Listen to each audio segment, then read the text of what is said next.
c'est clair actuellement quand on parle de décarbonation du mix énergétique, souvent la biomasse est sollicitée, même très souvent. Donc après, il y a des questions raisonnables qu'on peut se poser, c'est est-ce qu'il y a assez de biomasse et pour quel usage? Donc le but, c'est à travers 4 éclairages un peu différents, de vous donner une vision des enjeux. Voilà. Ce que je vous propose, c'est qu'on fait cette présentation et après, on restera disponible pour répondre à toutes vos questions.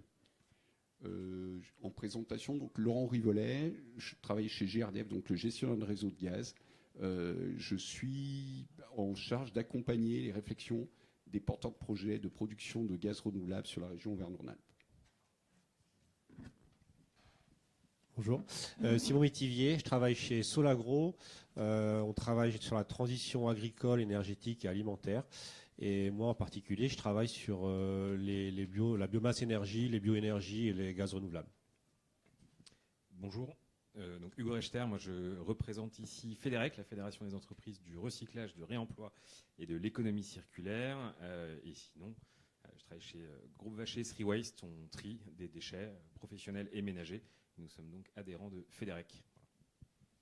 Bonjour, Philippe Lemony, donc je suis ici en tant qu'industriel de l'agroalimentaire, surtout sur certains produits qui sont particulièrement concernés par la biomasse et les coproduits issus des abattoirs, notamment de toute la filière animale, mais également en tant que vice-président du pôle agroalimentaire de la Loire et Rhône-Alpes.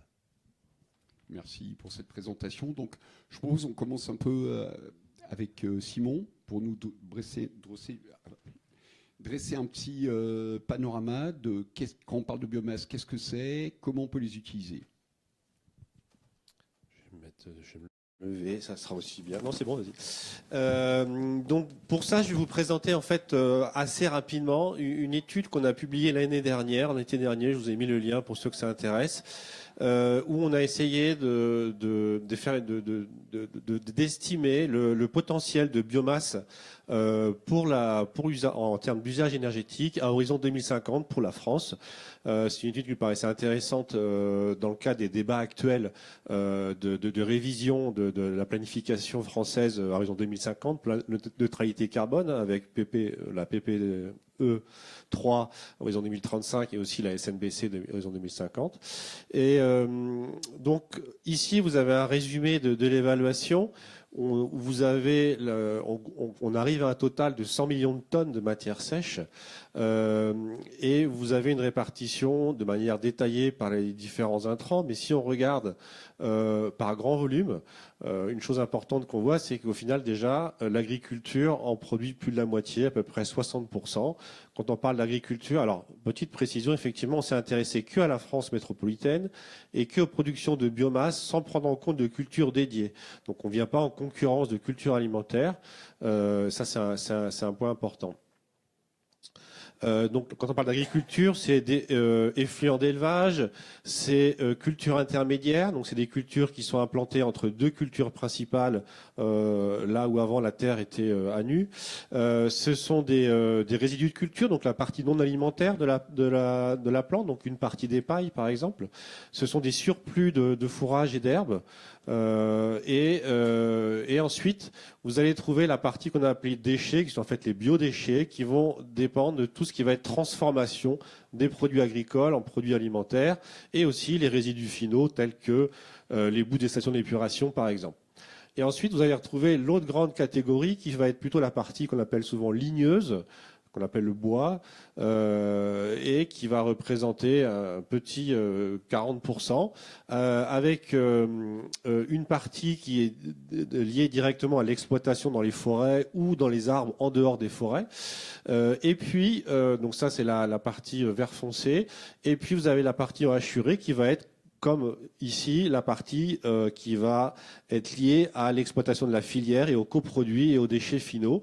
Donc que ce soit les sciures dans les déchets des scieries, enfin les coproduits des scieries, que ce soit des papeteries, et puis à la fin les déchets de bois qu'on peut en partie valoriser pour l'énergie, mais pas que, aussi pour recycler, etc.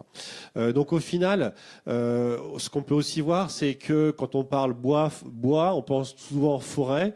C'est important de voir aussi que finalement, sur les 35-40 millions de tonnes de bois qui sont estimés, finalement, ce qui sort des forêts pour l'énergie, bien sûr, il en sort aussi pour faire les matériaux, plus. C'est au final 25 à 30% du total du bois.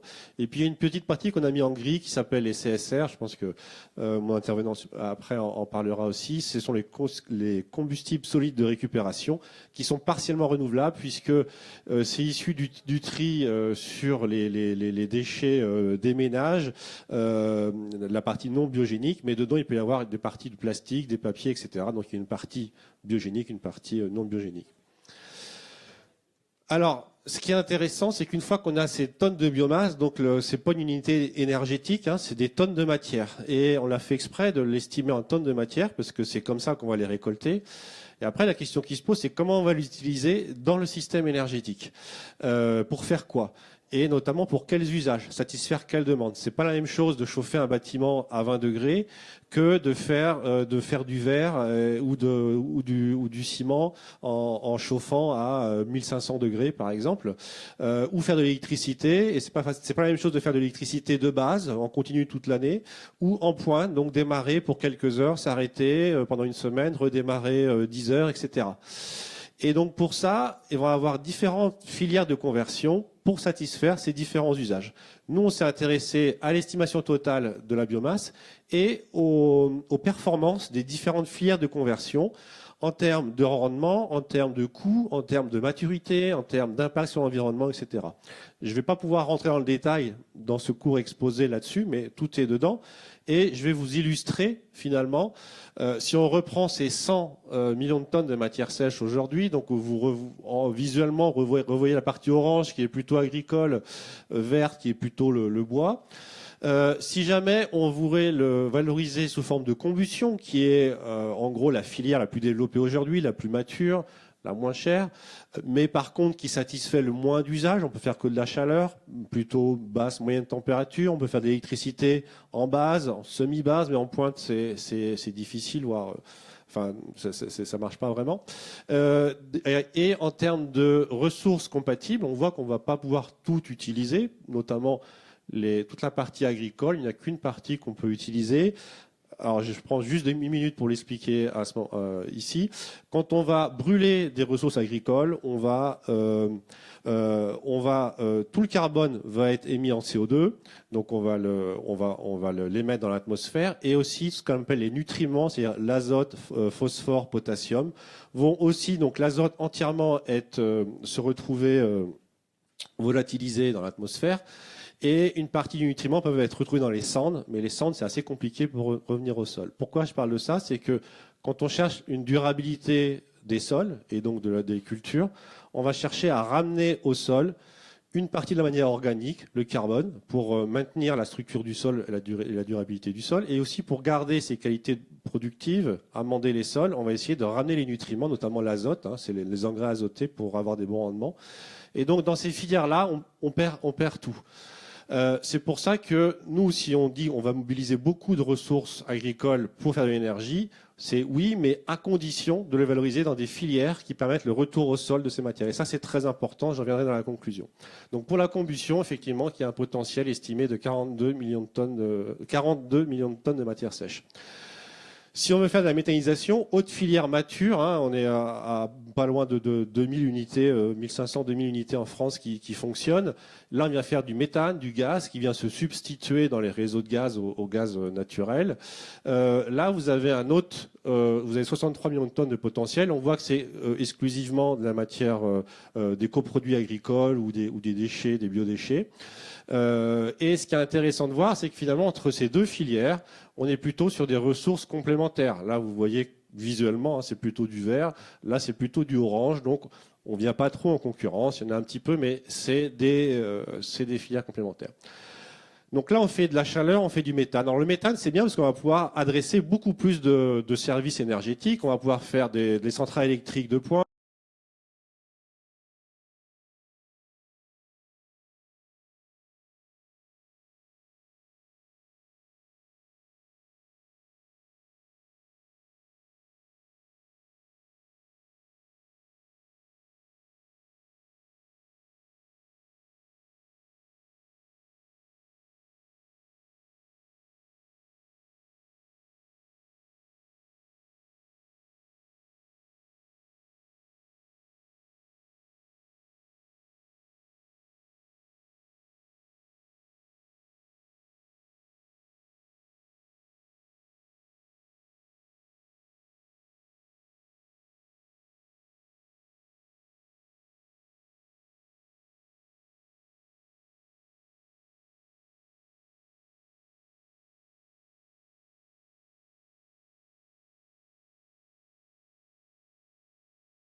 tous les récupérer.